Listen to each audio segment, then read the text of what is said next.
በስመ አብ ወወልድ ወመንፈስ ቅዱስ አሐዱ አምላክ አሜን። በሚያስፈራውና በሚያስደነግጠው በእግዚአብሔር መንበር ፊት ለምስጋናና ለአገልግሎት የምትቆሙ አዕይንተ እግዚአብሔር ካህናት፣ ስዩማነ እግዚአብሔር ላይካነ ምስጢር ዲያቆናት፣ ከመንበሩ ስር የሚፈልቀውን ጸበሉ ለመጠጣት በበረከት ለመጎብኘት በቅድስናው ተራራ የተሰበሰባችሁ የልዑል አምላክ ልጆች ክርስቲያኖች በልዑል እግዚአብሔር ስም እንደምን ዋላችሁ? እንደ ኃጢአታችን ብዛት እንደ ሰውነታችን ክፋት አይቶ ተመልክቶ ሳያጠፋን እድሜ ለንስሐ ጨምሮ ሁላችንንም ከያለንበት ስፍራ በአምላካዊ ፍቅሩ ስቦ በቅድስናው ተራራ ላይ የሰበሰበን የአባቶቻችን የቅዱሳን አምላክ ቅዱስ እግዚአብሔር ስሙ ከምድር እስከ አርያም ለዘላለሙ የተመሰገነ ይሁን። የእመቤታችን የቅድስት ድንግል ማርያም አማላጅነት በረከትና ረድኤት ከሁላችን ጋር ይሁን። የመጋቤ ብሉይ የቅዱስ ሚካኤል ጸሎቱና በረከቱ አይለየን። በምስክሩ ታቦት ላይ ሆኜ አነጋግርሃለሁ። ኦሪት ዘጸአት ምዕራፍ 25 ቁጥር 22 እንደ እግዚአብሔር አምላካችን ቅዱስ ፈቃድ ለዛሬ የምንማማርበት የትምህርታችን ርዕስ ነው። ልዑል አምላክ እግዚአብሔር ለሁላችንም የቃሉን ደጅ ይክፈትልን። ሁላችሁም ይህንን ኃይለ ቃል ባንደበት ብቻ ያይደል ከልብ ጭምር በማስተዋል በህብረት ትናገራላችሁ። በምስክሩ ታቦት ላይ ሆኜ በሉ አነጋግርሃለሁ። እግዚአብሔር የቃሉን ደጅ ለሁላችንም ይክፈትልን። ሁላችንንም አሁን እግዚአብሔር በዚህ ርዕስ ይናገረናል።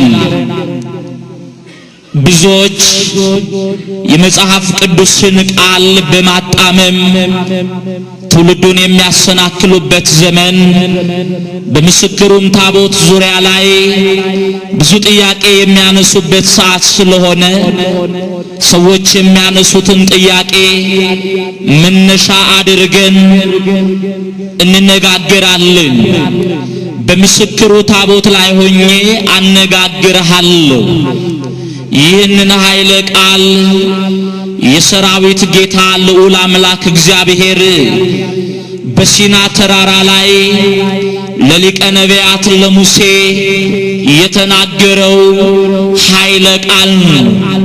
በምስክሩ ታቦት ላይ ሆኜ አነጋግርሃለሁ አለው። ስለ ቃል ኪዳኑ ታቦት ክብር ነው በዚህ ርዕስ ዙሪያ የምንመለከተው። ብዙዎች የመጽሐፍን ቃል በማጣመም የትውልዱን ሕሊና እያሰናከሉ ትውልዱን ከሃይማኖት እያወጡ ነው። ብርሃነ ዓለም ቅዱስ ጳውሎስ በሮሜ መልእክቱ ምዕራፍ 16 ቁጥር 18 ላይ እንዲህ ነው የሚለው፣ በመልካምና በሚያቆለማምጥ ንግግር ተንኮል የሌለባቸውን የዋሃንን ልብ ያታልላሉ አለ። አስተውሉ። በመልካምና በሚያቆለማምጥ ንግግር ተንኮል የሌለባቸውን የዋሃንን ልብ ያታልላሉ አለ። ብዙዎች ሳያውቁ ተታለው የመጽሐፍ ቅዱስን ቃል እየሸቃቀጡ ሲነግሯቸው ተቀብለው ከሃይማኖት ይወጡ አሉ። ብዙዎችም የመጽሐፍ ቅዱስን ቃል በማጣመም ለጣዖት የተነገረውን ለታቦት ለአጥ የተነገረውን ለጻድቅ በማድረግ መጽሐፍ ቅዱስን እየሸቃቀጡት ይገኛሉ። እኛም ብዙዎቻችን መጽሐፍ ቅዱስን ከየገበያው እየገዛን እናነባለን። ወገኖቼ አስተውሉ። የምናነበውን የመጽሐፍ ቅዱስ ክፍል ጠንቅቀን ልናውቅ ያስፈልገናል። መጽሐፍትን ከገበያ ላይ ስትገዙ እውነተኛውን መጽሐፍ ቅዱስ የቤተ ክርስቲያንን መምህራን ጠይቃችሁ ግዙ። ብዙዎች መጽሐፍን ለራሳቸው እንዲመቻቸው አድርገው በርዘውታል። ቅዱስ ጴጥሮስ እንዲህ ነው ያለው።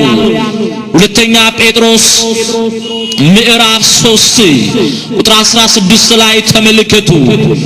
ለገዛ ጥፋታቸው መጻሕፍትን ያጣምማሉ አለ። ይሄ ቃል የተነገረው ከብዙ ዓመት በፊት ትንቢቱ ደግሞ ዛሬ ሲፈጸም እናያለን። ብዙዎች መጽሐፍ ቅዱስ ለራሳቸው ትርጉም እንዲመቻቸው አድርገው አጣመውታል። አዲስ ትርጉም፣ ቀላል አማርኛ፣ ተሻሽሎ የወጣ መደበኛ ትርጉም እያሉ የመጽሐፍ ቅዱስን ምስጢር እየበረዙት ይገኛሉ። እስቲ ብዙዎች ትክክለኛውን የመጽሐፍ ቅዱስ ቃል እንደ ራሳቸው ሐሳብ እንዴት አድርገው እንደተረጎሙት እናያለን። እንዲህ ነው የሚለው ኦሪት ዘፍጥረት ምዕራፍ 19 ቁጥር 1 ጀምሮ ያለውን የመጽሐፍ ቅዱስ ቃል እንመለከታለን። በትክክለኛው መጽሐፍ ቅዱስ ላይ የሰፈረውን ቃል ነው አሁን የምናየው። ምን ይላል? ሁለቱም መላእክት በመሸ ጊዜ ወደ ሰዶም ከተማ ገቡ። ሎጥም መላእክቱን ባያቸው ጊዜ በግንባሩ ተደፍቶ ሰገደላቸው ይላል። ሎጥ መላእክቱን ባየ ጊዜ በግንባሩ ተደፍቶ ምን አደረገ? ሰገደላቸው ይላል ትክክለኛው መጽሐፍ ቅዱስ። እኛ ለመላእክት የጸጋ ስግደት፣ ለመላእክት የአክብሮት ስግደት ይገባል ብለን ከምንጠቀማቸው የመጽሐፍ ቅዱስ ክፍሎች አንዱ ይሄ እንደሆነ ያውቃሉ። እነሱ ደግሞ ቀላል አማርኛ በሚለው መጽሐፍ ላይ ይሄ ቃል ስለማይመቻቸው ለውጠውታል። እንዲህ ነው የሚለው እነሱ ባጣመሙት የመጽሐፍ ቅዱስ ክፍል ላይ ምን ይላል? ሁለቱ መላእክት በመሸ ጊዜ ወደ ሰዶም ገቡ ይላል። በሌላ መጽሐፍ ላይ ሁለቱ መላእክት የሚለውን ሁለቱ ሰዎች ብለው ተርጉመውታል። ተመልከቱ። እንደገና ደግሞ ሎጥ ባያቸው ጊዜ እጅ ነሳላቸው ብለው ተርጉመውታል። ሰገደ የሚለው አማርኛ ለኛ አልከበደንም። ይከብዳል ወይ? አልከበደንም። ለመላእክት የአክብሮት ስግደት አይገባም ብለው ወደፊት የሚነሳውን ትውልድ ለማሰናከል ምን ብለዋል? ሎጥ መላእክቱን ባየ ጊዜ እጅ ነሳላቸው ብለው ተርጉመውታል። ይሄ ብቻ አይደለም። በመጽሐፈ ኢያሱ ምዕራፍ 7 ቁጥር 6 ላይ ያለውንም ቃል እናየዋለን። መጽሐፈ ኢያሱ ምዕራፍ 7 ቁጥር 6 ላይ እንዲህ ነው የሚለው ኢያሱና ሽማግሌዎቹ ይላል አክዓን እርም የሆነውን ነገር በነካ ጊዜ በእስራኤላውያን ላይ መቅሰፍት ወረደባቸው።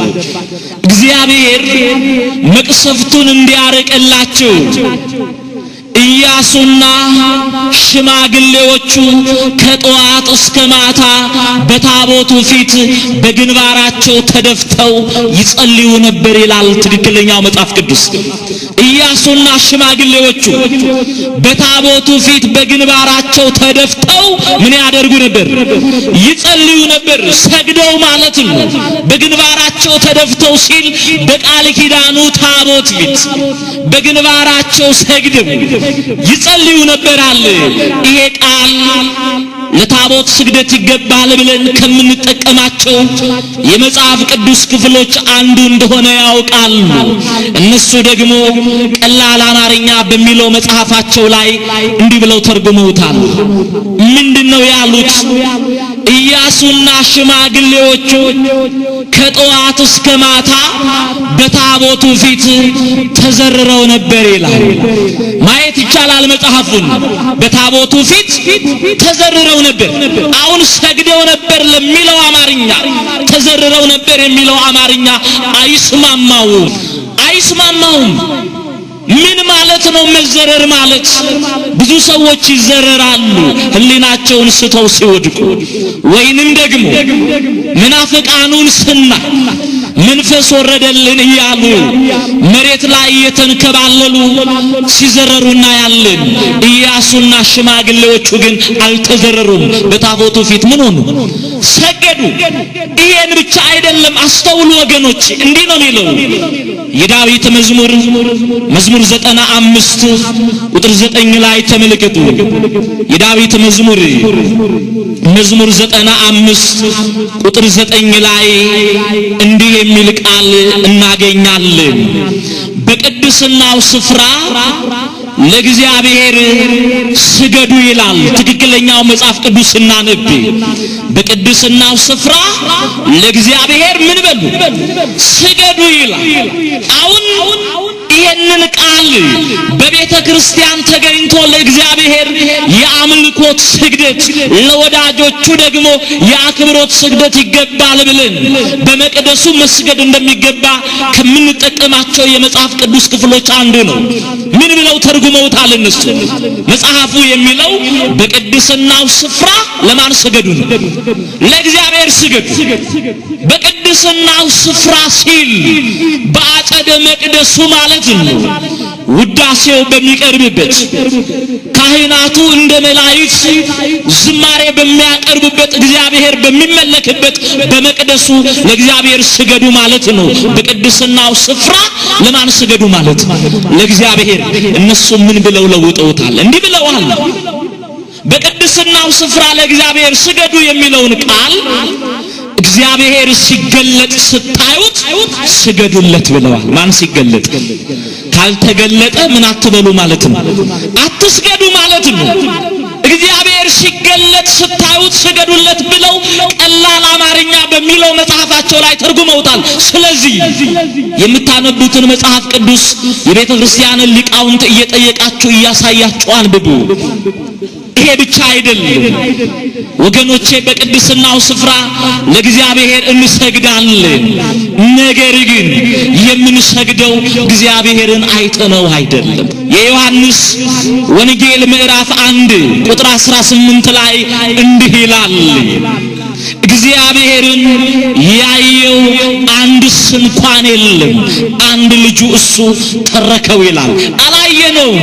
ሳያዩ የሚያምኑ ምንድን ናቸው? ብፁዓን ናቸው። እንደገና እንዲህ ይላል በዮሐንስ ወንጌል ምዕራፍ 4 ቁጥር 24 ላይ ተመልከቱ። ኢየሱስ ክርስቶስ ለሳምራዊቱ ሴት የተናገረው ቃል ነው። እግዚአብሔር መንፈስ ነው አለ። ምንድነው? እግዚአብሔር መንፈስ ነው። የሚሰግዱለትም በእውነትና በመንፈስ ይሰግዱለታል አለ። እኛ በመንፈስ ለእግዚአብሔር እንሰግዳለን። እንግዲህ እንዲህ እያሉ አጣመውታል። ይሄ ብቻ አይደለም። አሁንም እንዲህ ይላል ትንቢተ ዘካርያስ ምዕራፍ 1 ቁጥር 12 ላይ ተመልከቱ። ምን ይላል? ትክክለኛው መጽሐፍ ቅዱስ የሚናገረውን ቃል አንብላችኋለሁ። የእግዚአብሔር መልአክ በእግዚአብሔር ፊት ቆሞ እንዲህ ብሎ ጸለየ። አቤቱ የሰራዊት ጌታ ልዑል አምላክ እግዚአብሔር ሆይ 70 ዓመት የተቆጣቸውን ኢየሩሳሌምንና ይሁዳን የማትምራቸው እስከ መቼ ነው አለ። ይሄ የምልጃ ቃል ነው። ይሄ የልመና ቃል ነው። የእግዚአብሔር መልአክ ስለ እስራኤላውያን ሲያማልድ መላእክት ያማልዳሉ ብለን ከምንጠቀምበት የመጽሐፍ ቅዱስ ክፍል አንዱ እንደሆነ ያውቃሉ። ይሄንን ቃል ደግሞ እንዲህ ብለው ተርጉመውታል። ቀላል አማርኛ በሚለው መጽሐፋቸው ላይ ምን ብለውታል? አቤቱ የሰራዊት ጌታ እግዚአብሔር ሆይ ለመሆኑ እስራኤልን ልትምር ስንት ቀን ቀርቶሃል ብለው ልመናውን የጥያቄ ምልክት አድርገውታል። አስተውሉ። እንግዲህ እንዲህ ያሉ መጻሕፍትን ያጣመሙ ትውልድን ከሃይማኖት ያወጡ ለኃጥእ የተነገረውን ለጻድቅ ለጣዖት የተነገረውን ለታቦት ያደረጉ ብዙዎችን የሚያሰናክሉ አሉ። እግዚአብሔር ሁላችንንም በሃይማኖት ያጽናን። እንመለስ ወደ ርዕሳችን። በምስክሩ ታቦት ላይ ሆኜ አነጋግርሃለሁ አለ። ይሄን ያለ ማን ነው? እግዚአብሔር ነው። እንግዲህ የቃል ኪዳኑን ታቦት ክብር አንስተን ለመነጋገር በመጀመሪያ ታቦት ማለት ምን ማለት ነው የሚለውን እናያለን። ታቦት ማለት ምን ማለት ነው? ታቦት ማለት ቤተ ሀደረ ከሚለው ከግዕዝ ቃል የወጣ ሲሆን ታቦት ማለት ማደሪያ ማለት ነው። አሁን በአንድ ድምጽ ትነግሩኛላችሁ። ታቦት ማለት ምን ማለት ነው? ማደሪያ ማለት ነው። የምን ማደሪያ ነው የሚል ጥያቄ ከተነሳ የቃሉ ማደሪያ ነው።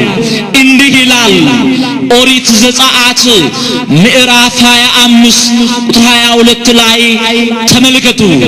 እኔም የምሰጥህን ምክር በታቦት ውስጥ ታኖረዋለህ አለው። እግዚአብሔር ነው በሲና ተራራ ላይ ከሙሴ ጋር ሲነጋገር እንዲህ አለው፣ እኔም የምሰጥህን ምክር በታቦት ውስጥ ታኖረዋለህ፣ በዚያም ካንተ ጋር እገናኛለሁ፣ የእስራኤልንም ልጆች ታዛቸዋለህ አለው።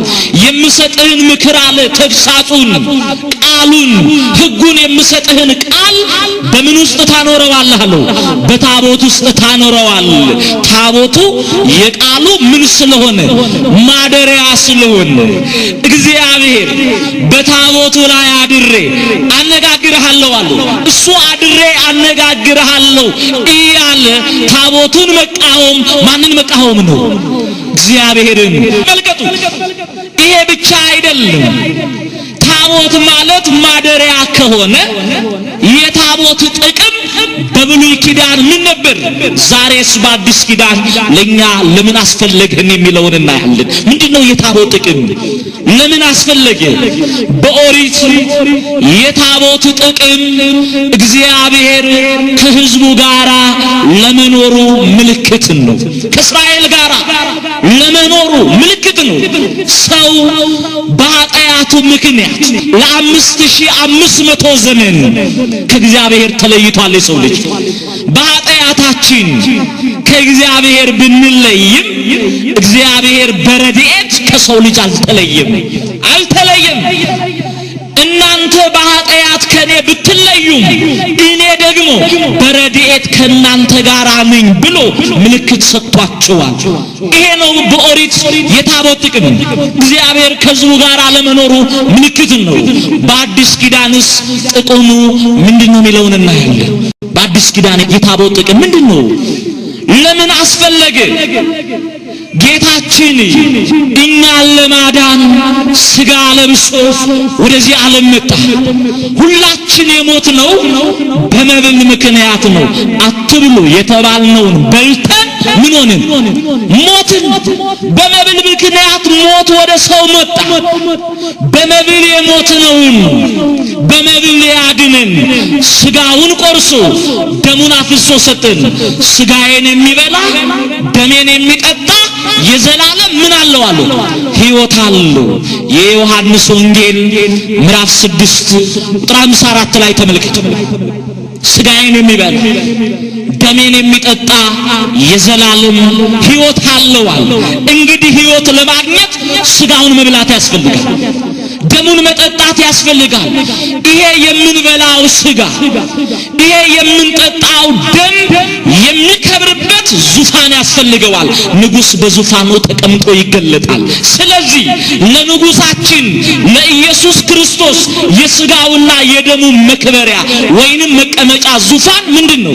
የቃል ኪዳኑ ታቦት ነው። በአዲስ ኪዳን ታቦት የሚያገለግለን ለሥጋ ወደሙ ዙፋን ነው፣ ሌላ አይደለም። ይሄ ምስጢር ያልገባቸው ሰዎች ይነቅፋሉ። ምን ይላሉ? ታቦቱን ጣዖት ነው ይላሉ። እግዚአብሔር ልቦና ይስጣቸው። ተመልከቱ፣ ታቦት ታቦትን ጣዖት ነው ካልን ታቦትን መጀመሪያ ለሰው ልጅ የሰጠ ማን ነው? እግዚአብሔር ነው። ታቦትን ጣዖት ነው ካልን በመጀመሪያ ጣዖትን ቀርጾ ለሰው ልጅ የሰጠ ማን ነው እያልን ነው? እግዚአብሔር ነው እያልን ነው። እግዚአብሔር ደግሞ ጣዖትን ለሰው አይሰጥም። ታቦትና ጣዖት ለየራስ ነው። ጣዖት የዲያብሎስ ሥራ ነው። ታቦት ደግሞ የማን ሥራ ነው? የእግዚአብሔር ሥራ ነው። በብርሃናዊ እጆቹ ጽፎ ለሙሴ ሰጠው። እንዲህ ነው የሚለው ኦሪት ዘጸአት ምዕራፍ 31 ቁጥር 18 ላይ ተመልከቱ። እግዚአብሔርም ከሙሴ ጋር የተናገረውን በፈጸመ ጊዜ አለ። ከማን ጋር? ከሙሴ ጋር 570 ጊዜ በሲና ተራራ ላይ እግዚአብሔር ተነጋገረ ከሙሴ ጋር። የተናገረውን በፈጸመ ጊዜ በእግዚአብሔር ጣቶች የተጻፈባቸውን ከድንጋይ የሆኑትን ሁለቱን የምስክር ጽላቶች ሰጠዋል። በእግዚአብሔር ጣት የተጻፈባቸው በማን ጣት ነው የተጻፈው? በእግዚአብሔር ጣት። ሁለቱን የምስክር ጽላቶች እግዚአብሔር ለሙሴ ሰጠው። ጽላቶቹም የእግዚአብሔር የእጅ ሥራዎች ነበሩ ይላል። እንዲህ ነው የሚለው ኦሪት ዘጸአት ምዕራፍ 32 ቁጥር 16 ላይ ተመልከቱ። እግዚአብሔርም ጽላቶቹን ለሙሴ ሰጠው። ጽላቶቹም የእግዚአብሔር ሥራዎች ነበሩ ይላል። የማን ሥራዎች ናቸው? የእግዚአብሔር ሥራዎች። እንግዲህ የእግዚአብሔርን ሥራ ታቦቱን መንቀፍ ማንን መንቀፍ ነው? እግዚአብሔርን። ታቦት ጣዖት አይደለም። የአዲስ ኪዳኑ ሐዋርያ ቅዱስ ጳውሎስ ታቦትንና ጣዖትን ለይቶ ሲናገር እንዲህ አለ። ለምን ሰዎቹ ይህንን የመጽሐፍ ቅዱስ አላነበቡትም? ይህንን ክፍል ለምን አስተውለው አላዩትም? እንዲህ ይላል ሁለተኛ ቆሮንቶስ ምዕራፍ 6 ቁጥር 16 ላይ ተመልከቱ። ከማያምኑት ጋራ በማይመች አካሄድ አትጠመዱ አለ። በእምነት ከማይመስሏችሁ ጋር ከናንተ ጋራ በሃይማኖት ከማይመሳሰሉ ሰዎች ጋራ በማይመች አካሄድ አትጠመዱ አለ። እኛ እኮ በሃይማኖት ከማይመስሉን ጋራ በማይመች አካሄድ የተጠመድን አለን። ለስጋዊ ክብር ብለው ለገንዘብ ብለው ለሚያልፍ ነገር ብለው በሃይማኖት ከማይመስሏቸው ሰዎች ጋራ ተጣብቀው ከሃይማኖት የወጡ አሉ። እግዚአብሔር በሃይማኖት ሁላችንንም ያጽናን። በማይመች አካሄድ አትጠመዱ። ጽድቅ ከአመፃ ጋራ ምን ተካፋይነት አለው? ተመልከቱ። ጽድቅ ከአመፃ ጋራ ምን ተካፋይነት አለው? ብርሃንስ ከጨለማ ጋራ ምን ህብረት አለው? ክርስቶስስ ከቤልሆር ጋራ ምን መስማማት አለው? የእግዚአብሔርንስ ታቦት በጣዖት ቤት የሚያኖር ማን ነው አለ ቅዱስ ጳውሎስ። በመንፈስ ቅዱስ ተመርቶ ነው የጻፈው። የእግዚአብሔርን ታቦት በጣዖት ቤት የሚያኖረው ማን ነው አለ። ወገኖቼ ታቦት የሚኖረው በእግዚአብሔር መቅደስ ነው። ጣዖት ደግሞ የሚኖረው በጣዖት ቤት ነው። ስለዚህ ብርሃን ከጨለማ ጋራ፣ ጽድቅ ከአመፃ ጋራ፣ ክርስቶስ ከቤልሆር ጋራ መስማማት እንደሌለው ታቦትም ከጣዖት ጋራ ህብረት የለውም። አለው ወይ? የለውም። ጣዖት ነው ብለው ብዙዎች ነቅፈዋል። አይደለም። ለምን መሰላችሁ? የእግዚአብሔርን ኃይል ስላላወቁ፣ የመጽሐፍን ምስጢር ጠንቅቀው ስላልተረዱ ነው። እንዲህ ነው የሚለው የማቴዎስ ወንጌል ምዕራፍ 22 ቁጥር 29 ላይ ተመልከቱ። መጻሕፍትንና የእግዚአብሔርን ኃይል አታውቁምና ትስታላችሁ አለ። ብዙዎች ስተዋል። መጻሕፍትን ስላላወቁ የእግዚአብሔርን ኃይል ስላልተረዱ ስተዋል። እንዳንስት እግዚአብሔር ይርዳ። ክፉዎች በምድር ላይ በዝተዋል። አሰናካዮች በዝተዋል። አሁንም ቅዱስ ጳውሎስ ለደቀ መዝሙሩ ለጢሞቴዎስ ሲጽፍለት እንዲህ አለው። ሁለተኛ ጢሞቴዎስ ምዕራፍ 3 ቁጥር 17 ላይ ተመልከቱ። ክፉዎችና አታላዮች እየሳቱና እያሳቱ በክፋት እየባሱ ይሄዳሉ። እነሱ ስተው ሌላውን እያሳቱ ከሃይማኖት ወጥተው ሌላውን ከሃይማኖት እያወጡ በክፋት እየባሱ ይሄዳሉ። አንተ ግን በተባርክበት እምነት ጸንተህ ኑር አለ። እግዚአብሔር በሃይማኖታችን ያጽናን። ተመልከቱ እንግዲህ ብዙዎች የመጽሐፍ ቅዱስን ቃል ያጣምማሉ።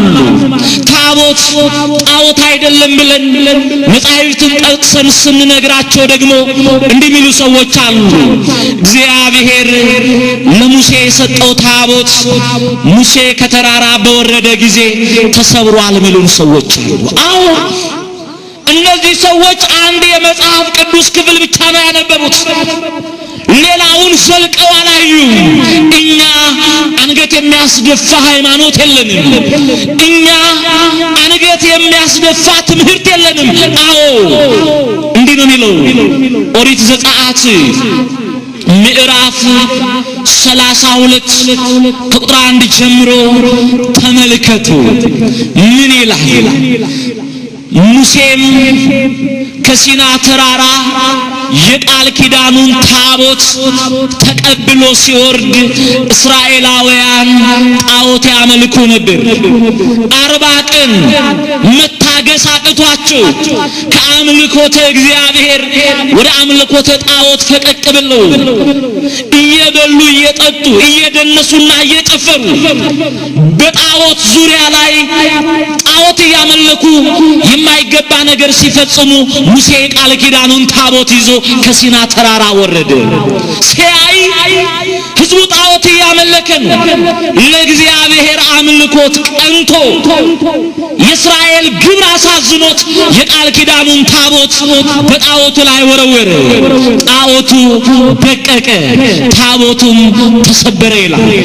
ይሄ ለአዲስ ኪዳኑ ትምህርት ጥላ ነው ወገኖቼ። የብሉይ ታሪክ ሙሴ ታቦቱን ከሲና ተራራ ላይ ይዞ መውረዱ ኢየሱስ ክርስቶስ እኛን ለማዳን ከሰማይ ሰማያት ለመውረዱ ምሳሌ ነው። እንደገና ደግሞ ታቦቱ በጣዖቱ ላይ ወድቆ ጣዖቱን አድቆ ታቦቱ ተሰብሯል። ይሄ ማለት ኢየሱስ ክርስቶስ እኛን ለማዳን ሞተ። አልሞተም እንዴ? የሞተው ዲያብሎስን በሞቱ ድል ለማድረግ ነው። አስተውሉ። ዲያብሎስን በሞቱ ድል አድርጎ በመስቀሉ ቀጥቅጦ ዲያብሎስን ከገደለው በኋላ እሱ ሞተ። ሞትን በሶስተኛው ቀን ድል አድርጎ ተነሳ። ታቦቱም እንደተሰበረ አልቀረም። እግዚአብሔር ሙሴን እንዲህ አለው። ኦሪት ዘጸአት ምዕራፍ 31 ላይ ተመልከቱ።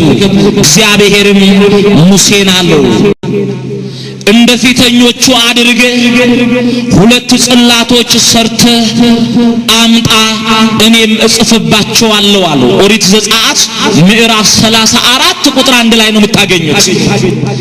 እግዚአብሔርም ሙሴን አለው እንደ ፊተኞቹ አድርገህ 2 ጽላቶች ሰርተህ አምጣ፣ እኔም እጽፍባቸዋለሁ። እንደ ፊተኞቹ አድርገሃለሁ። እንደተሰበረው ማለት እንደተሰበረ አልቀርም። ሰርተህ አምጣ። መጀመሪያ እግዚአብሔር ነው ሰርቶ የሰጠው። አሁን ደግሞ ቅዱሳን ታቦትን መቅረጽ እንደሚችሉ ስልጣን እንደሰጣቸው ሳጠይቅ ተናገረ። ስራና አምጣ፣ እኔ ደግሞ ምን አደርግበታለሁ? እጽፍበታለሁ። ሙሴም እንደፊተኞቹ አድርጎ ወደ እግዚአብሔር ወሰደ። እግዚአብሔርም ጻፈባቸው። አሁን ሰዎቹ ተሰብሯል የለም አሉን። ያነበቡት ኦሪት ዘጸአት ምዕራፍ 32ን ብቻ ነው። አለፍ ብለው 34ን ሲያነቡ ደግሞ እንዲህ ተብሎ ተጽፏል። ብዙዎች ይቃወማሉ። ከዚያ በኋላ ደግሞ የተመረጡት የእግዚአብሔር መንፈስ ያደረባቸው ቅዱሳን ታቦትን እንዲሰሩ እግዚአብሔር ለሙሴ እንዲህ ብሎ አዘዘው። ኦሪት ዘጸአት ምዕራፍ 31 ከቁጥር 1 እስከ 6 ተመልከቱ። ምን አለው? ከይሁዳ ነገድ ባስልኤልን ከዳንም ነገድ ደግሞ ኤልያብን ታቦት እንዲቀርጹ ጥበብን ሰጥቻለሁ አለ። ማን ነው ያለው? እግዚአብሔር ሰጥቻለሁ አለ። እግዚአብሔር የሰጠውን ደግሞ ማንም ሊቃወመው አይችልም። ሰጥቻለሁ አለው። ከዚያ በኋላ ከይሁዳ ነገድ የተመረጠው ባስልኤል ከግራር እንጨት ታቦት ሰራ ተብሎ ተጽፏል። ኦሪት ዘጸአት ምዕራፍ 37 ቁጥር 1 ላይ ተመልከቱ። ባስልኤልም ታቦትን ሰርቶ አመጣ ይላል። ማን ስለፈቀደለት? እግዚአብሔር ስለፈቀደለት። እንዲህ ብለን ታቦቱ አለ ብለን መልስ ስንሰጣቸው ደግሞ እንዲህ ብሉን ሰዎች አሉ። እሺ ይሁን፣ ለሙሴ የተሰጠው ታቦት አንድ ነው። እናንተ ኦርቶዶክሳውያን ከየት አመጣችሁ ይሉናል። ይሄን ሁሉ ታቦት የሚካኤል፣ የገብርኤል፣ የተክለ ሃይማኖት፣ በጻድቃን፣ በሰማዕታት፣ በደናግል፣ በድንግል ማርያም ስም ታቦት ትሰይማላችሁ። ይሄ ሁሉ ከየት መጣ ይሉናል። ታቦት ለምን በዛ ይሉናል። ለምን በዛ? ለአገልግሎት ይመች ዘንድ ታቦት በስቷል። ለምን ይመች ዘንድ? ለአገልግሎት። ልክ እንደ መጽሐፍ ቅዱስ ማለት ነው። ሐዋርያት በእግዚአብሔር መንፈስ ተመርተው የጻፉት መጽሐፍ ብዛቱ ስንት ነው? አንድ ነው። ነቢያት የተገለጠላቸውን ትንቢት ሐዋርያት ከጌታ የተማሩትንና ያዩትን ጽፈው ሁሉም የየራሳቸውን መጽሐፍ በአንዳንድ ጥራዝ ይዘው ነበር። ለሰው እንዲመች የነቢያቱም የሐዋርያቱም መጽሐፍ አንድ ላይ ተሰብስቦ በአንድ መጽሐፍ ተጠርዞ መጽሐፍ ቅዱስ ተባለ። ያ መጽሐፍ ቅዱስ ብዛቱ ስንት ነው? አንድ ነው። አንዱ መጽሐፍ ቅዱስ ግን ለአገልግሎት እንዲመች በዓለም ባለው ቋንቋ በብዙ ሚሊዮን ታትሞ እያንዳንዳችን እጅ በእያንዳንዳችን ቤት መጽሐፍ ቅዱስ አለ። ሙናፊቃኑ ካሰናከሉት ወይም ካጣመሙት መጽሐፍ ቅዱስ ውጪ ማለት ነው። በሁላችንም እጅ በተለያየ ቋንቋ የተጻፈ መጽሐፍ አለ። ስንት መጽሐፍ ቅዱስ ነው የምንለው? አንድ መጽሐፍ ቅዱስ ነው የምንለው። ሁሉም ላይ ያለው መጽሐፍ ቅዱስ ቃሉ ስንት አይነት ስለሆነ? አንድ አይነት ስለሆነ ለአገልግሎት እንዲመች በስቷል። ለምን? መቅደሱ እንደሚበዛ አገልግሎቱ እንደሚበዛ በነቢያቱ አድሮ እንዲህ ብሎ ትንቢት አናግሮ ነበር አምላካችን። ተመልከቱ፣ ትንቢተ ሚልክያስ ምዕራፍ 1 ቁጥር 11 ላይ ተመልከቱ። ምን ይላል? ከፀሐይ መውጫ ጀምሮ እስከ ፀሐይ መግቢያ ድረስ ስሜ በአሕዛብ ዘንድ ታላቅ ይሆናል አለ። ከየት እስከ የት?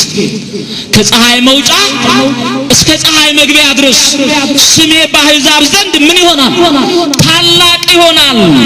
በየስፍራውም ለስሜ ዕጣንን ያጥናሉ፣ ቅዱሱንም ቁርባን ያቀርባሉ፣ ስሜም በአሕዛብ ዘንድ ታላቅ ይሆናል ይላል። እስኪ ይህንን ቃል በማስተዋል እንመልከት።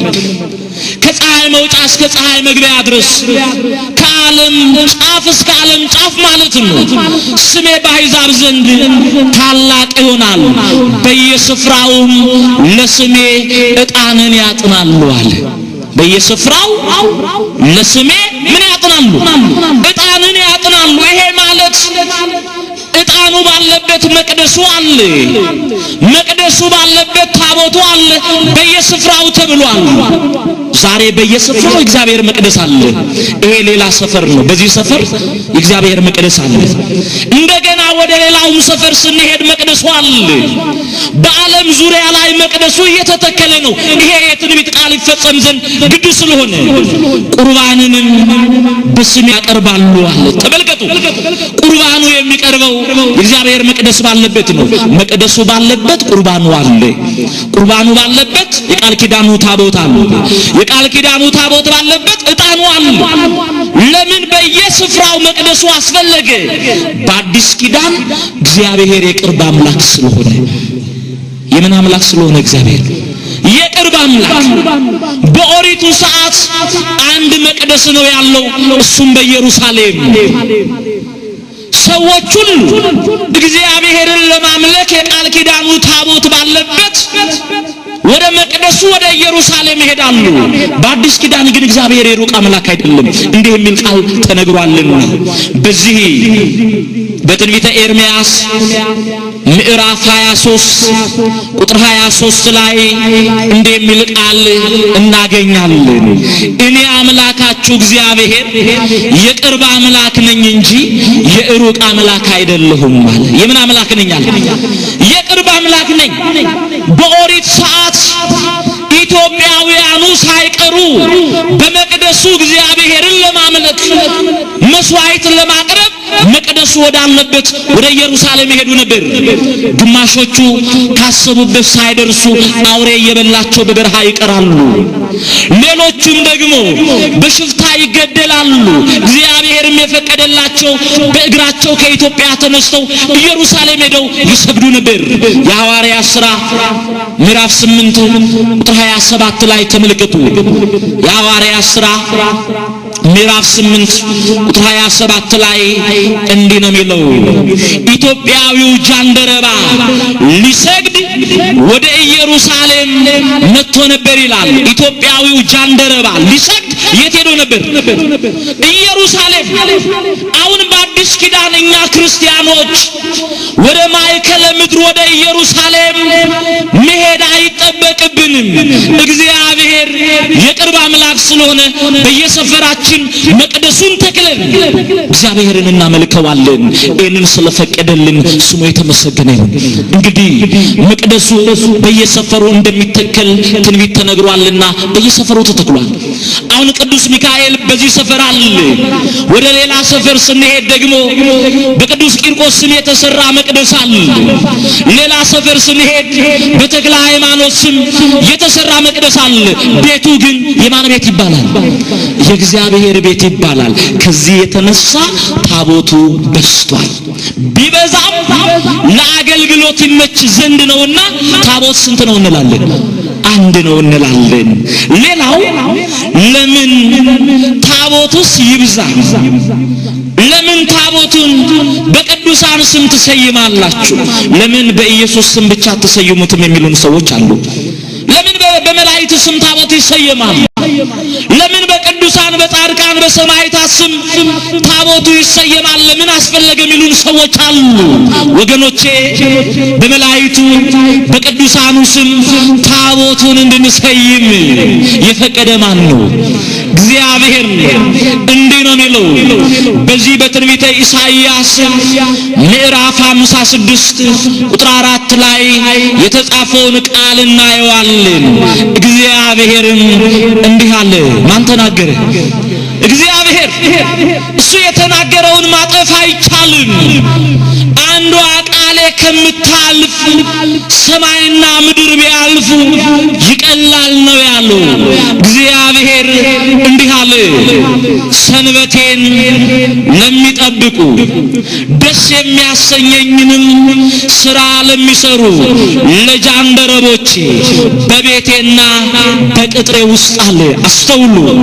በቤቴና በቅጥሬ ውስጥ ከወንዶችና ከሴቶች ልጆች የሚበልጥ የማይጠፋ ስም እሰጣለሁ፣ የዘላለም ስም እሰጣለሁ አለ።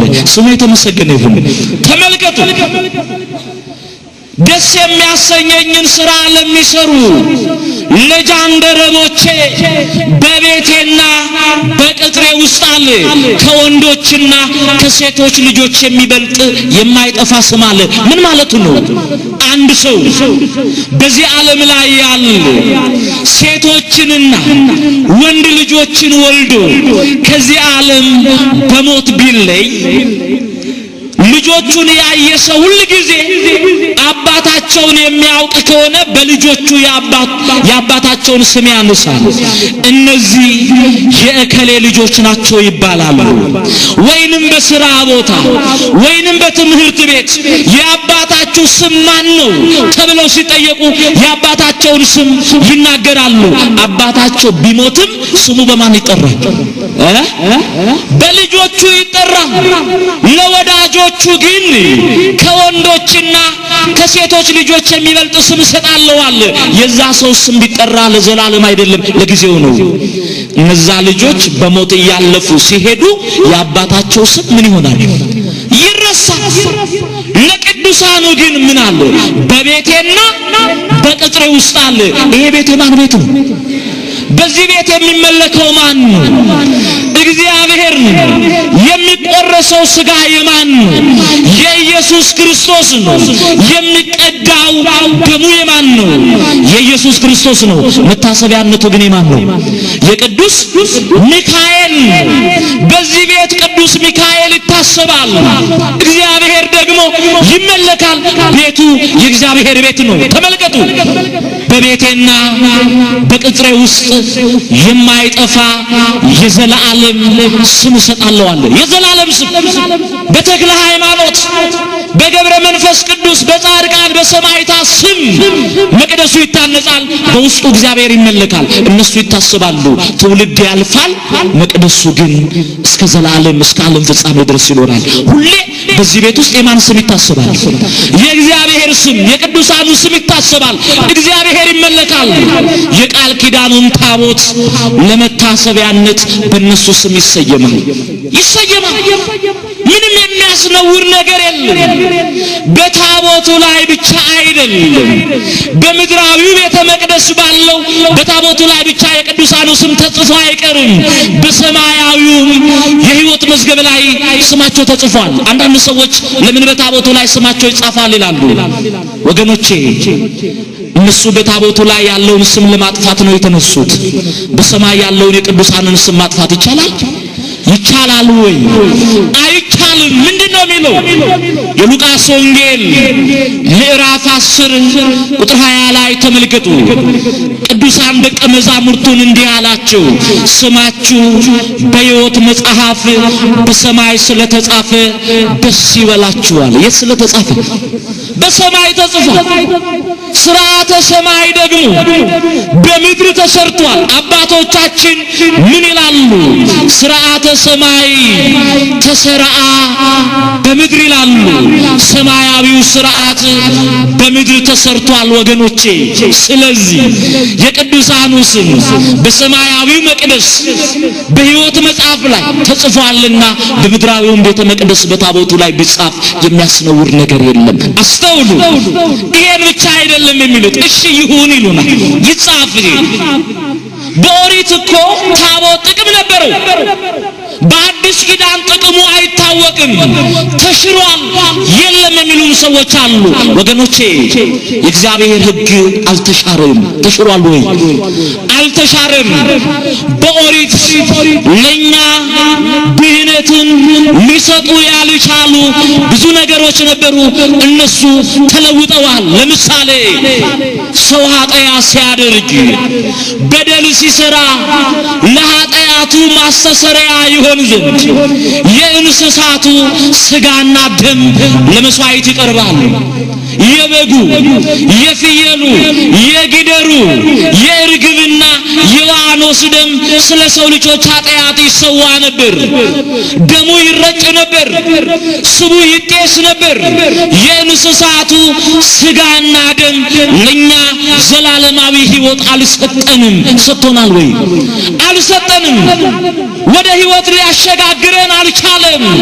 ሊያድነን ስላልቻለ ሕይወት የሚሰጠው የክርስቶስ ስጋ አስፈለገን። ሕይወት የሚሰጠው የክርስቶስ ደም አስፈለገን። የእንስሳቱ ስጋና ደም በኢየሱስ ክርስቶስ ስጋና ደም ተለውጦ የክርስቶስ ስጋና ደም ሕይወት ሰጥቶናል። የአምላካችን ስሙ የተመሰገነ ይሁን። ተመልከቱ፣ የተሻረው የቀረው እንዲህ አይነቱ ሕይወት ሊያሰጥ ያልቻለው ነገር እንጂ ሕጉ አልተሻረም። አንዳንድ ሰዎች የኦሪት ሕግ ተሽሯል የሚሉን ሰዎች አሉ። የኦሪት ሕግ ምን ብሏል? ተሽሯል የሚሉን ሰዎች አሉ። ሕጉ አይደለም ሊሻር፣ የበለጠ ጥበብ ተጠብቋል። እስቲ አንድ ነገር ልጠይቃችሁ። በኦሪት ፊትህን በጥፊ ለሚመታህ ምን አድርግ ተብሎ ተጽፏል? አዎ ቀኝህን ስጠው አይደለም።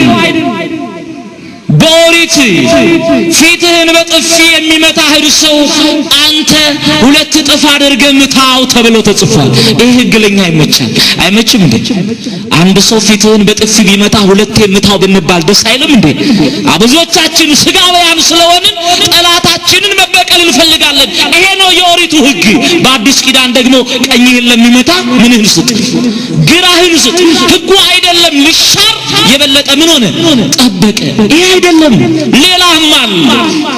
አንድ ሰው አመንዝራ የሚባለው በኦሪቱ ሰዓት ከተቃራኒው እጾታ ጋር ሄዶ ዝሙት ሲፈጽም ከተገኘ ምን ይባላል? አመንዝራ ይባላል። በአዲስ ኪዳን በአይኑ አይቶ የተመኘ ምን አደረገ? አመነዘረ። የሄደ ብቻ አይደለም፣ ዝሙት የፈጸመ ብቻ አይደለም፣ በአይኑ አይቶ የተመኘም አመነዘረ ይላል። ስለዚህ ሕጉ አይደለም ልሻር ምን ሆነ የበለጠ ጠበቀ። ተሽሯል የሚሉ ሰዎች አሉ። ክርስቶስ አልተሻረም እያለን ሰዎቹ ተሽሯል እያሉን ነው። እኛ የማንን ቃል እንስማ? የአምላካችንን ቃል እንስማ። ምን ይላል መሰላችሁ? የማቴዎስ ወንጌል ምዕራፍ 5 ቁጥር 19 ላይ ተመልከቱ። ከነዚህ ካነሱት ትእዛዛት አንዲቱን የሚሽር አለ። ካነሱት ትእዛዛት አንዲቱን የሚሽር እንዲሁም ብሎ የሚያስተምር ሰው በመንግሥተ ሰማያት ከሁሉ ታናሽ ይሆናል። አስተውሉ።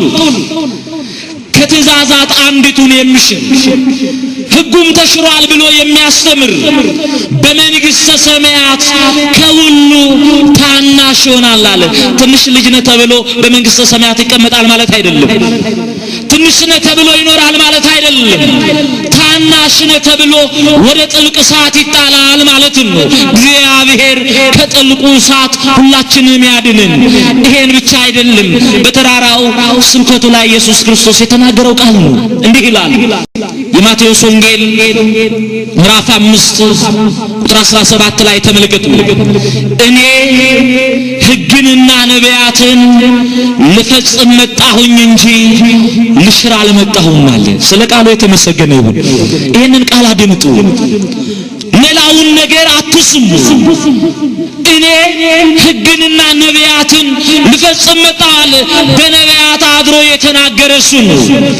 በነቢያት ያናገርኩትን በነቢያት የተናገርኩትን ቃል በተግባር ልፈጽም ላሳይ መጥቻለሁ። ልሽር አልመጣሁም አለ። ስለዚህ ሕጉ አልተሻረም። ተሽሯል ወይ? አልተሻረም። እንዲህ ነው የሚለው የዮሐንስ ራእይ ምዕራፍ 11 ቁጥር 19 ላይ ተመልከቱ። ምን አለ ዮሐንስ ወልደ ነጎድጓድ በፍጥሞ ደሴቱን በራእዩ ሰማያት ተከፍቶ ሰማያዊውን የእግዚአብሔርን መቅደስ አየ። ምን አለ? በሰማይ ያለው የእግዚአብሔር መቅደስ ተከፈተ አለ። መታደል ነው። በምድር መካከል በግዞት ያለ በደሴቲቱ ላይ ያለ ሰማያዊው መቅደስ ተከፍቶ አየ። ምን አለ? በሰማይ ያለው የእግዚአብሔር መቅደስ ተከፈተ አለ። የት ያለው? በሰማይ ያለው አለ። በምድር ሌላ መቅደስ አለ ማለት ነው። በሰማይ ያለው የእግዚአብሔር መቅደስ ተከፈተ። የቃል ኪዳኑን ታቦት በመቅደስ ውስጥ ታየ አለ። አያችሁ፣ በሰማያዊ ቤተ መቅደስ የቃል ኪዳኑ ታቦት ታየ አለ። ሰዎች በምድራዊ መቅደስ ያለውን ታቦት እናውጣ እያሉ ነው። ይሄንን ምናልባት ሊያወጡ ይፈልጉ ይሆናል። በሰማይ ያለውን ማውጣት ይቻላል? ይቻላል ወይ? አይቻልም። ስለዚህ ታቦቱ አይደለም በሰማያዊ ቤተ መቅደስ፣ በምድራዊ ቤተ መቅደስ አይደለም፣ በምድራዊ ቤተ መቅደስ በሰማያዊውም ቤተ መቅደስ አለ። የእግዚአብሔር የቃሉ ማደሪያ ስለሆነ ይህ ብቻ አይደለም። ሌላም የሚናገሩት ነገር አለ። ምን ይላሉ? በአንዱ በኩል ያለውን ጥያቄ ስንመልስ በሌላ በኩል ደግሞ ሌላ ጥያቄ ይዘው ይመጣሉ። ለዚህ ሁሉ መልስ ስንሰጥ ደግሞ እንዲህ ይሉናል፣ እሺ ይሁን ይሉናል። በኦሪት የነበረው የእግዚአብሔር ታቦት እውነተኛ ታቦት ስለሆነ ሰዎች ሲዳፈሩ ሄደው ሲነኩ ተቀስተው ይሞቱ ነበር ተብሎ በመጽሐፍ ቅዱስ ተጽፏል። በአዲስ ኪዳን ሌባ ታቦቱን ከመቅደሱ አውጥቶ ሲሸጥ ከአንዱ አገር ተሰርቆ ወደ ሌላ ቦታ ሲሄድ ተያዘ እየተባለ እንሰማለን። በሬዲዮ ሲነገር በጋዜጣ ላይ ተጽፎ እናያለን። ሰዎች ታቦት ሰረቁ ሲባል እንሰማለን። እውነተኛ ከሆነ ኃይል ካለው ለምን አይቀስፍም ይሉናል። አዎ በኦሪት የነበረውን ታቦት ሰዎች ሲዳፈሩ ሄደው ሲነኩ ተቀስፈው ይሞቱ ነበር ተብሎ ተጽፏል። ለምን ተቀስፈው ሞቱ? ያ ዘመን ዓመተ ፍዳ ዓመተ ኩነኔ ስለሆነ ዘመኑ ምን ስለሆነ? ዓመተ ኩነኔ ዓመተ ፍዳ ስለነበር ሰው ኃጢአት ሰርቶ እድሜ ለንስሐ አይሰጠውም። በኦሪቱ ሰዓት ወዲያውኑ ለምጽ ይወጣበታል። ለምጹ ከታየ በድንጋይ ተወግሮ ይገደላል። ኃጢአት የሚሰሩትን እግዚአብሔር ዓመተ ፍዳ ዓመተ ኩነኔ ስለሆነ ወዲያውኑ ይቀጣቸው ነበር። አሁን ግን ያለነው በዓመተ ፍዳና በዓመተ ኩነኔ ውስጥ አይደለም። ዓመት ስንቆጥር ምንድነው የምንለው? ዓመተ ምህረት ምን ማለት ነው? የምህረት ዘመን ማለት ነው። የምህረት ዓመት ማለት ነው። የእግዚአብሔር ትዕግስቱ የበዛበት ቁጣው የዘገየበት ዘመን ማለት ነው። አንድ በምሳሌ የተናገረውን ቃል እንመለከታለን። ምን አለ? ጌታው ሎሌዎችን ይዞ በእርሻው ስፍራ ላይ ስንዴ ዘራ። ስንዴ ዘርቶ ከሄደ በኋላ ጠላት መጥቶ ደግሞ በስንዴው መካከል ማታ እንክርዳድ ዘራ። ሎሌዎቹ ጠዋት ሄደው ሲያዩ ጠላት መጥቶ በስንዴው መካከል እንክርዳድ ስለዘራ በስንዴው መካከል እንክርዳድ በቅሏል። መጥተው ለጌታው እንዲህ አሉት፣ ጌታ ሆይ በስንዴው መካከል ጠላት እንክርዳድ ዘርቷልና እንክርዳዱን እንንቀላሉ። እሱም እንዲህ አላቸው፣ ተው እንክርዳዱን እንነቅላለን ስትሉ ስንዴውን ትነቅሉብኛላችሁ። እንክርዳዱም ስንዴውም አብረው ይብቀሉ። በመከር ጊዜ ሁለቱም አብረው እኩል ይታጨዳሉ። ስንዴው ወደ ጎተራ ይገባል፣ እንክርዳዱ ደግሞ ወደ እሳት ይጣላል። በምሳሌ የተነገረ ቃል ነው። ስንዴ የተባሉ ቅዱሳን ናቸው። እንክርዳድ የተባሉ ደግሞ አጣን ናቸው። ዛሬ ሰዎች የቃል ኪዳኑን ታቦት ሰርቀዋልና መቅደሱን ዘርፈዋልና ንዋየ ምጽዋቱን ገልብጠዋልና ወይንም ሌላ በደልና ኃጢአት ሰርተዋል ብሎ እግዚአብሔር አይቀጣም፣ አይቀስፍም።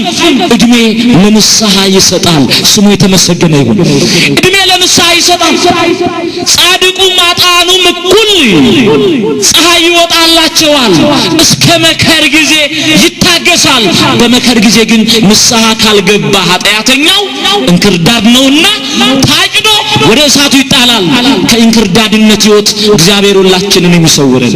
ስለዚህ ይሄ ዘመን ዓመተ ምሕረት ስለሆነ ሰዎች ታቦቱን ቢሰርቁ ታቦቱ አይቀስፍም። እግዚአብሔር ትዕግስት የባህሪው ነውና ታጋሽ አምላክ ነውና እድሜ ለንስሐ ሰጥቶ ዝም ይላቸዋል። ምናልባት ታቦቱ ሊሰረቅ ይችል ይሆናል፣ ተማርኮ ሊወሰድ ይችል ይሆናል። ይሄ ማለት ታቦቱ ኃይል አጣ ማለት አይደለም። ተሰርቆ የሚወሰደው የእግዚአብሔር ኃይል የታቦቱ ክብር ይገለጥ ዘንድ ነው። የእግዚአብሔር ኃይልና የታቦቱ ምን ክብር ይገለጥ ዘንድ አስተውሉ። እንዲህ ነው የሚለው አንደኛ ሳሙኤል ምዕራፍ 5 ቁጥር 1 ጀምሮ እንዲህ ይላል። እነዛ ፍልስጤማውያን የአዛጦን ሰዎች አፍኔንና ፊናስን ገለው የቃል ኪዳኑን ታቦት ይዘው ወደ ሀገራቸው ወሰዱ። ዳጎን በተባለው በጣዖት ቤት የቃል ኪዳኑን ታቦት ከስር ጣዖቱን ከላይ አስቀመጡ። በሩን ዘግተው ሄዱ። ጠዋት ተመልሰው ሲመጡ ጣዖታቸው በአፍጢሙ ተደፍቶ ተሰባብሮ የቃል ኪዳኑ ታቦት በክብር ተቀምጦ አዩ። እንደገናም ደግሞ በሕዝቡ ሁሉ ላይ እባጭ ወጣባቸው። ወዲያውኑ እንዲህ አሉ የአዛጦን ሰዎች የእስራኤላውያንን አማልክት ወደኛ አምጥተን አምላካችን ተሰባበረ፣ በእኛ ላይ እባጭ ወጣብን፣ መከራ ገጠምን። ስለዚህ የነዚህን ሰዎች አማልክት ካልመለስን እንቀሰፋለን አሉ። ተመልከት፣ አምጡ ብሎ የለመናቸው የለም። በምድራቸው ላይ እባጭ ወጥቶባቸው ሕመምተኛ ሆኑ። የታቦቱ ክብር ተገለጠ በአሕዛቡ መካከል። እነሱ ንቀው ነበር በጣዖት ቤታቸው ያስቀምጡት። የእግዚአብሔር ክብር ተገለጠ። እንዲህ አሉ እንመልስ፣ ያውም እጅ መንሻ ወርቅ ጭነን ታቦቱን ከወርቅ ጋር እንመልሳለን። ማንም ሳይለምናቸው ታቦታችሁን ውሰዱ ብለው እጅ መንሻ ወርቅ አድርገው ወደ ሀገሩ መለሱ። የታቦቱ ክብር የእግዚአብሔርም ኃይል ተገለጠ። እግዚአብሔር የተመሰገነ ይሁን። ከዚህ የተነሳ ታቦቱ ሊወሰድ ይችላል። ይሄ ብቻ አይደለም፣ እየጠቀለልን እንዲህ ነው የሚለው። አሁንም ሌላ ጥያቄ ያላቸው ከዚያ በፊት አንድ ጥያቄ ልጠይቃችሁ። ታቦቱ ተሰርቆ ሲሸጥ ዝም ያለው ኃይል ስለሌለው ነው ብለው ሰዎች ይናገራሉ። ከታቦቱና ከኢየሱስ ክርስቶስ ማን ይበልጣል? ውድድር ውስጥ ይገባል እንዴ? ከታቦቱና ከኢየሱስ ክርስቶስ ማን ይበልጣል? ታቦቱ ዙፋኑ ነው። እሱ ዘላለማዊ አምላክ ነው። ውድድር ውስጥ በሚገባ አይደለም፣ ግን በምሳሌ እንዲገባን ነው። ይሁዳ ኢየሱስ ክርስቶስን ወስዶ በስንት ብር ሸጠው? በ30 ብር ሸጠው። ይሁዳ ክርስቶስን ወስዶ በ30 ብር ሲሸጠው ኢየሱስ ክርስቶስ ዝም ብሎ ተሽጧል። ዝም ያለው ኃይላቶ ነው አይደለም፣ ፈቃዱ ስለሆነ ነው። ታቦቱ ሲሸጥ ዝም ያለው፣ ሲሰረቅ ዝም ያለው ኃይል ስለሌለው ነው ካልን ኢየሱስ ክርስቶስን ይሁዳ የሸጠው ምን ስለሌለው ነው ያለን? የማቴዎስ ወንጌል ምዕራፍ 26 ቁጥር 19 ጀምሮ ተመልከቱ። ይሁዳ ወስዶ በ30 ብር ሸጠ። ፈቃዱ ስለሆነ ኢየሱስ ክርስቶስ ተሸጠ። ይሄ ብቻ አይደለም፣ የሚያነሱት ብዙ ጥያቄ አለ። ካለን ሰዓት አንጻር ሁለቱም ጥያቄዎች አይተን ትምህርታችንን እንጠቀልለዋለን። ሌላው ጥያቄያችሁ ከኔ በስተቀር ለሌሎች አማልክት አትስገድ፣ አታምልካቸው ተብሎ ተጽፏል። እናንተ የቃል ኪዳኑ ታቦት ለንግስ ሲወጣ በግንባራችሁ ተደፍታችሁ ትሰግዳላችሁ። ለምን ለታቦት ትሰግዳላችሁ? ስግደት የሚገባው ለእግዚአብሔር ነው ይሉናል። ወገኖቼ እኛ የምንሰግደው ከቅዱሳኑ ተምረን ለቃል ኪዳኑ ታቦት እንሰግዳለን። እንዲህ ነው የሚለው መጽሐፈ ኢያሱ ወልደ ነዌ ምዕራፍ 24 ቁጥር 15 ላይ ያለውን ቃል እስቲ ለአብነት እንየው። ምን ይላል? ኢያሱ እግዚአብሔርን የሚያመልክ ሰው ነው። ከአምልኮተ እግዚአብሔር ፈቀቅ ብሎ ጣዖት ለሚያመልኩ እስራኤላውያን እንዲህ አላቸው፣ እኔና ቤቴ እግዚአብሔርን እናመልካለን አለ።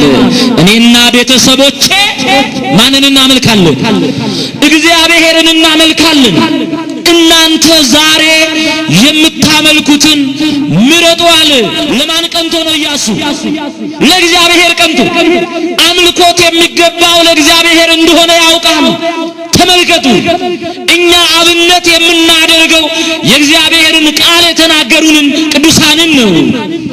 ለአምልኮት እግዚአብሔር ቀንቶ እኔና ቤቴ እግዚአብሔርን እናመልካለን ብሎ የተናገረ ኢያሱ እስራኤልን እየመራ የቃል ኪዳኑን ታቦት ይዞ ሄዶ እስራኤላውያን በመቅሰፍት በተመቱ ጊዜ ከሽማግሌዎቹ ጋር በታቦቱ ፊት ሰገደ ይላል መጽሐፈ ኢያሱ ምዕራፍ 7 ቁጥር 6 ላይ ተመልከቱ።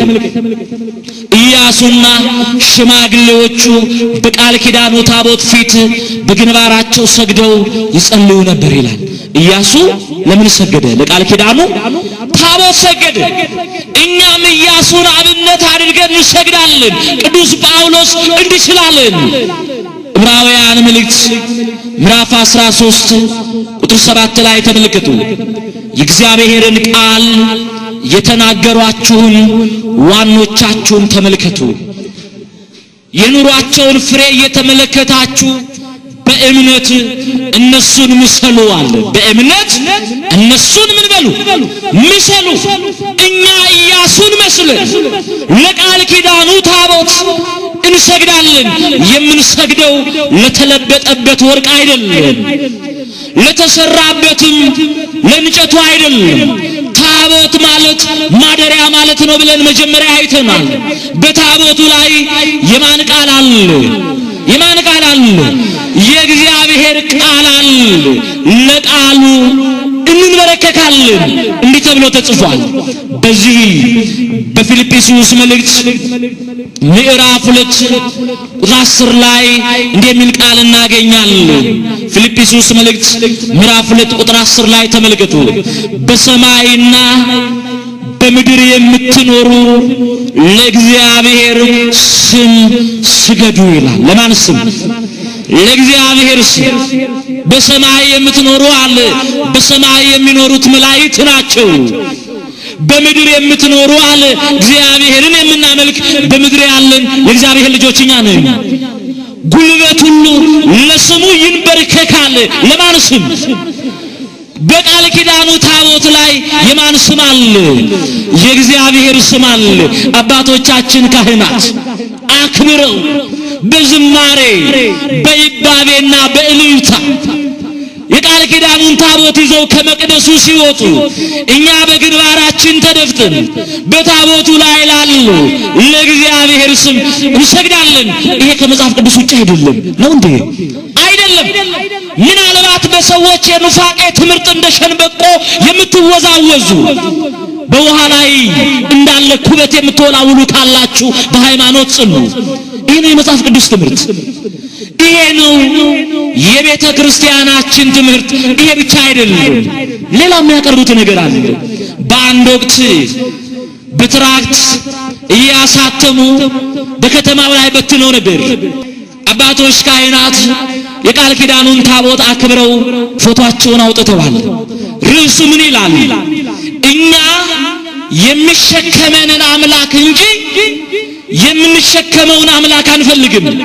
ኦርቶዶክሳውያን አምላካቸውን ይሸከማሉ ይሉናል። እስቲ ምእመናን ልጠይቃችሁ፣ ለኛ ለኦርቶዶክሳውያን አምላካችን ማን ነው?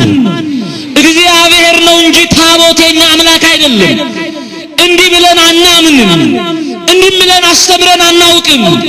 ኦርቶዶክሳውያን አምላካቸውን ይሸከሙታል ብለውናል። አምላካችን እግዚአብሔር ነው። እንዲህ ተብሎ ተጽፏል። ትንቢተ ኢሳይያስ ምዕራፍ 43 ቁጥር 3 ላይ ተመልከቱ።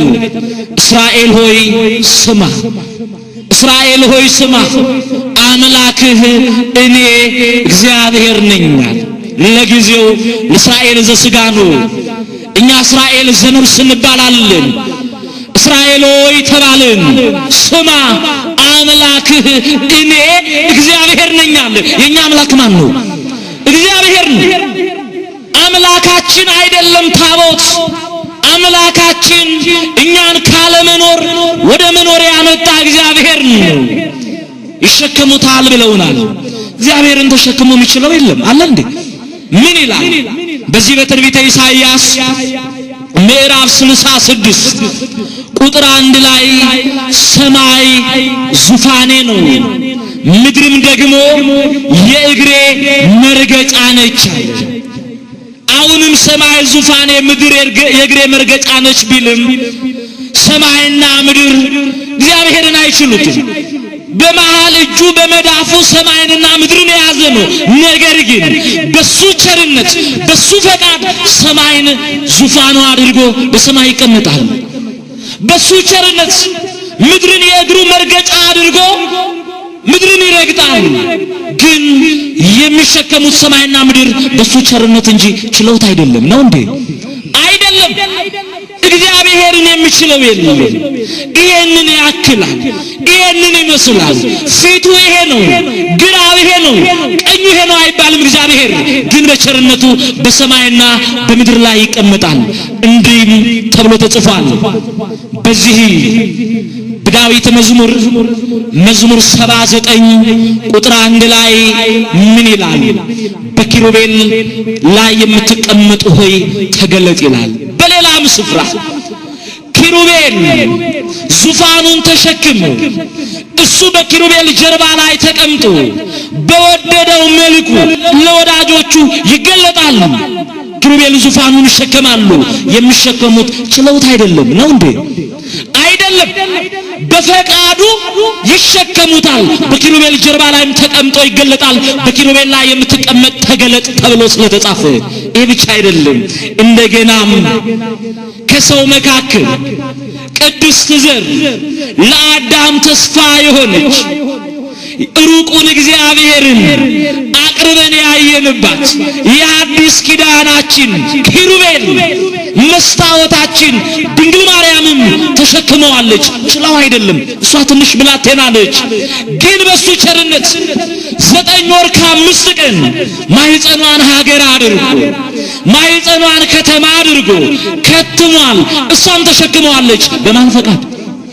በእግዚአብሔር ፈቃድ። ሌላ ነገር ልጠይቃችሁ፣ ከሰውና ከአህያ ማን ይበልጣል? ውድድር ውስጥ ይገባል እንዴ? ከሰውና ከአህያ ማን ይበልጣል? ሰው ይበልጣል። ለምን በለጥን?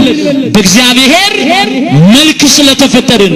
ኦሪት ዘፍጥረት ምዕራፍ 1 ቁጥር 26 ላይ ተመልከቱ። በእግዚአብሔር መልክና ምሳሌ ተፈጥረናል። አሁን ሰዎቹ ይቃወሙናል። ምን ለማለት ነው? ከሰውና ከአህያ ማን ይበልጣል ብዬ ጠየቁት። በሱ ፈቃድ በአህያ ጀርባ ላይም ተቀምጧል። አህያም ተሸክመዋለች። ማን ስለፈቀደ? እግዚአብሔር ስለፈቀደ። የማቴዎስ ወንጌል ምዕራፍ 21 ቁጥር 5 ጀምሮ አንብቡት። ከቤተ ፋጌ ወደ ኢየሩሳሌም በዕለተ ሆሳዕና ሕፃናቱ እየዘመሩ ሆሳዕና በአርያም እያሉ እሱ በአህያ ጀርባ ላይ ተቀምጦ ወደ ቤተ መቅደስ ሄደ። አህያ ችላው አይደለም። አህያ የተሸከመችው በማን ፈቃድ ነው? በሱ በእግዚአብሔር ፈቃድ ነው። ስለዚህ የሰው ልጆችም በሱ ፈቃድ በሱ ቸርነት ቢሸከሙት እሱ በረድኤት በሰው ላይ ቢቀመጥ አይቻልም እንዴ? ይቻላል። ቅዱሳን እኮ የእግዚአብሔር ማደሪያዎች ናቸው። በረድኤት ያድርባቸዋል። በረድኤት በቅዱሳኑ ላይ ይቀመጣል። የዮሐንስ ራእይ ምዕራፍ 7 ቁጥር 15 ላይ ተመልከቱ። በቅዱሳኑም ላይ አድሮባቸው ይኖራል አለ። በቅዱሳኑ ላይ አድሮባቸው ምን ይላል? ይኖራል። ክርስቲያኖች እግዚአብሔር ማደሪያዎች ናቸው። እናንተ እግዚአብሔር ቤተ መቅደስ እንደሆናችሁ አታውቁምን ተብሎ ተጽፎ እሱ በፈቃዱ እኛ ሰውነታችንን ንጹህ ቤተ መቅደስ ካደረግን ያድርብናል። እኛ ምን ሸከመዋል? በ40ና በ80 ቀንቶ የተጠመቅን ስጋውን የበላን ደሙን የጠጣን የማን ማደሪያዎች ሆነናል? የእግዚአብሔር ማደሪያዎች ሆነናል። ስለዚህ ካህናት አባቶቻችን የቃል ኪዳኑን ታቦት በራሳቸው ቢሸከሙ የሚያስነውር አይደለም። ነው እንዴ? አይደለም። ለምን በራሳቸው ተሸክመው ይወጣሉ? ለምን ያከብራሉ? ይሄም እኮ አንድ ምስጢር አለው፣ ትርጉም አለው። ከፍ አድርገው በራሳቸው አክብረው ይወጣሉ። ልዕልናህ ከፍ ያለ ነው። ዙፋንህ አይደለም በምድር በሰማይ የተዘረጋ ነው። በእሳት ዙፋን ላይ የምትቀመጥ ክብርህንና ልዕልናህን ልንገልጽ አንችልም እያሉ ከፍ አድርገው ይወጣሉ። የእግዚአብሔር ልዕልናና ክብሩ ከሁሉ በላይ ምን የሆነ ስለሆነ ከፍ ያለ ስለሆነ እነሱ አክብረው ይወጣሉ። እኛ በእልልታና በዝማሬ የቃል ኪዳኑን ታቦት እናከብራለን። እንግዲህ በቃል ኪዳኑ ታቦት ዙሪያ ላይ ጥያቄ ጥያቄ እየተነሳብን በሃይማኖት የምንጠራጠር ካለን እግዚአብሔር በዚህ ቃል ሁላችንንም ያጽናል። ሰዎቹ ይሳደባሉ፣ ይዘልፋሉ፣ የቃል ኪዳኑን ማደሪያ ታቦቱን ይነቅፋሉ፣ ቅዱሳንን ይሳደባሉ፣ መቅደሱን ያቀላሉ። ለምን ይሆን የሚሳደቡት? ወደው አይደለም። ከኛ ለተለዩ በክህደት ላሉት ለወገኖቻችን እግዚአብሔር ማስተዋሉን ይስጣቸው። ለምንድን ነው የሚሳደቡት? ወደው አይደለም። እንዲህ ነው የሚለው የዮሐንስ ራእይ ምዕራፍ 13 ቁጥር 6 ላይ የተጻፈውን ቃል ተመልከቱ። አውሬውን እግዚአብሔርን ሊሳደብ የስድብ አፍ ተሰጠው ይላል። ለአውሬው የምን አፍ ተሰጠው? የስድብ አፍ ተሰጠው። እግዚአብሔርንና የእግዚአብሔርን ማደሪያ በሰማይ የሚኖሩትን ቅዱሳኑን ሊሳደብ አፉን ከፈተ ተብሎ ተጽፏል። አንብቡት። የዮሐንስ ራእይ ምዕራፍ 13 ቁጥር 6 ጀምሮ እግዚአብሔርን ሊሳደብ አፉን ከፈተ ይላል። ዛሬ እግዚአብሔርን የሚሳደቡ የአውሬው መንፈስ ያደረባቸው ወገኖች አሉ። እንዴት ነው እግዚአብሔርን የተሳደቡት የሚል ጥያቄ ሊኖር ይችላል። ምናልባት ደግሞ ቃሉን ለመስማት በጉባኤ መካከል የተቀመጣችሁ ብዙ ወገኖቻችን ካላችሁ አስተውሉ። እንዴት እግዚአብሔርን ሰደብን ልትሉ ትችሉ ይሆናል። ፈጣሪውን ፍጡር ከማለት በላይ ተማላጁን አማላጅ ከማለት በላይ ሰጪውን ለማኝ ከማለት በላይ ስድብ የለም ወገኖቼ። እግዚአብሔርን ሊሳደብ አፉን ከፈተ። ይሄ ብቻ አይደለም፣ ማደሪያውን ሊሳደብ አለ። መቅደሱ የማን ማደሪያ ነው? የእግዚአብሔር ማደሪያ ነው። የቃል ኪዳኑ ታቦት የማን ማደሪያ ነው? የእግዚአብሔር ማደሪያ ነው። ድንግል ማርያም የማን ማደሪያ ነች? እግዚአብሔር ማደሪያ ነች። እግዚአብሔርን ማደሪያ ሊሳደብ አፉን ከፈተ። ቃል ኪዳኑን ታቦት መቅደሱን ድንግል ማርያምን ሊሳደብ ማለት ነው። በሰማይም የሚኖሩትን ቅዱሳንን ሊሳደባል። መላእክት በሰማይ ይኖራሉ። በብሔረ ሕያዋንና በብሔረ ብፁዓንም የሚኖሩ ቅዱሳን አሉ። እነሱን ሊሳደብ አፉን ከፈተ። አውሬው ያደረባቸው ሰዎች ይሳደባሉ። የሚሳደቡት ደግሞ ወደው አይደለም፣ ስላላወቁ ነው። አንድ ጥቅስ አይተን ትምህርታችንን እንጠቀልለዋለን። እንዲህ ነው የሚለው በዚህ በይሁዳ መልእክት ምዕራፍ 1 ቁጥር 8 ላይ የተጻፈውን ቃል ተመልከቱ። አንድ ምዕራፍ ነው ያለው ሐዋርያው ይሁዳ። ቁጥር 8 ላይ ምን አለ? የመላእክት አለቃ ቅዱስ ሚካኤል ከዲያብሎስ ጋር ስለ ሙሴ ሥጋ ሲነጋገር ጌታ ይገሥጽህ አለው እንጂ የስድብን ቃል ሊናገረው አልደፈርም። እነዚህ ግን የማያውቁትን ሁሉ ይሳደባሉ አለ። ምን የማይሉትን? የማያውቁትን ሁሉ ምን ያደርጋሉ? ይሳደባሉ። ስለ መላእክቱ አያውቁም፣ ይሳደባሉ። ስለ ድንግል ማርያም ክብር አያውቁም፣ ይሳደባሉ። ስለ ቤተ መቅደሱ ክብር የሚያውቁት ነገር የለም፣ ይሳደባሉ። እነዚህ ግን የማያውቁትን ይሳደባሉ። የቃል ኪዳኑን ታቦት ጥቅም ስለማያውቁ ክብሩን ስለማያውቁ ይሳደባሉ። እኛ ግን ከአባቶቻችን እግር ስር ቁጭ ብለን ስለተማርን የቃል ኪዳኑን ታቦት ክብር ስለምናውቅ እናከብራለን። እግዚአብሔር በቃሉ እንድንታነጽ ሁላችንንም ይርዳን። በምስክሩ ታቦት ላይ ሆኜ አነጋግርሃለሁ የሚለውን ርዕስ መነሻ በማድረግ ለጥያቄዎቻችን ሁሉ መልስ እግዚአብሔር ሰጥቶናል። የመከረንና ያስተማረን የአባቶቻችን የቅዱሳን አምላክ ቅዱስ እግዚአብሔር ስሙ ከምድር እስከ አርያም ለዘላለሙ የተመሰገነ ይሁን። ሁላችንንም በተማርነው ትምህርት ጸንተን ምግባራችንን አቅንተን ሃይማኖታችንን አጽንተን በደጁ እንደተሰበሰብን ከቁጥር ሳያጎድል በመንግስቱ ይሰብስበን። ወስብሐት ለእግዚአብሔር ይሁን። ትምህርቱን እንደሚገባ አድርገው በእውነት በወቅቱ ላለው በጊዜው ላለው ጥያቄ ምላሽ የሚሆነውን ኦርቶዶክሳዊውን ትምህርት በሰፊው ላስተማሩ ለመምህራችን ለመምህር ተስፋዬ መቆያ እግዚአብሔር አምላካችን ቃለ ሕይወትን ያሰማልን፣ ቃለ ሕይወትን ያሰማልን፣ መንግሥተ ሰማያትን ያዋርስልን። አሜን። ቀሪውን የአገልግሎት ዘመናችን ሁሉ የተባረከ ያድርግልን።